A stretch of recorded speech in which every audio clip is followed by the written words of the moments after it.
মার্কিন বিশ্ববিদ্যালয়গুলোর ক্যাম্পাসে ইসরায়েল বিরোধী বিক্ষোভ আরও তীব্র হচ্ছে। এমনকি সাপ্তাহিক ছুটির মধ্যেও বিক্ষোভ চালিয়ে গেছেন শিক্ষার্থীরা। ব্যাপক ধরপাকড়ও হয়েছে। তবে ইউনিভার্সিটি অফ ক্যালিফোর্নিয়া লস অ্যাঞ্জেলসে গাজায় আগ্রাসন বিরোধীদের সঙ্গে সংঘাতে জড়িয়েছেন ইসরায়েল সমর্থকরা।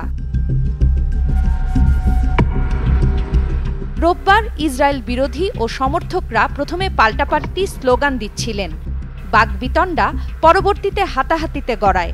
পরে ক্যাম্পাস পুলিশ তাদের সরিয়ে দেয়। বার্তা সংস্থা রয়টার্স জানায়, পরে ফিলিস্তিন সমর্থকরা তাদের শিবিরে ফিরে যায়। তবে এ ঘটনায় কাউকে গ্রেপ্তার করা হয়নি।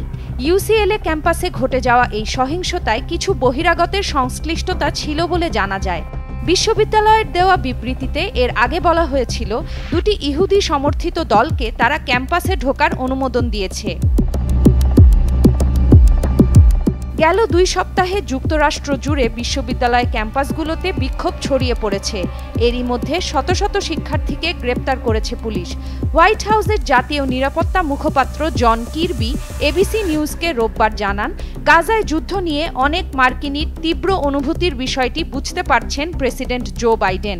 তিনি এ অনুভূতিকে এবং শান্তিপূর্ণ বিক্ষোভের অধিকারকে সম্মান করেন। তবে তিনি এও বলেন, ইহুদি বিদ্বেষ ও ঘৃণা উদ্রেককারী বক্তব্যকে মেনে নেওয়া হবে না।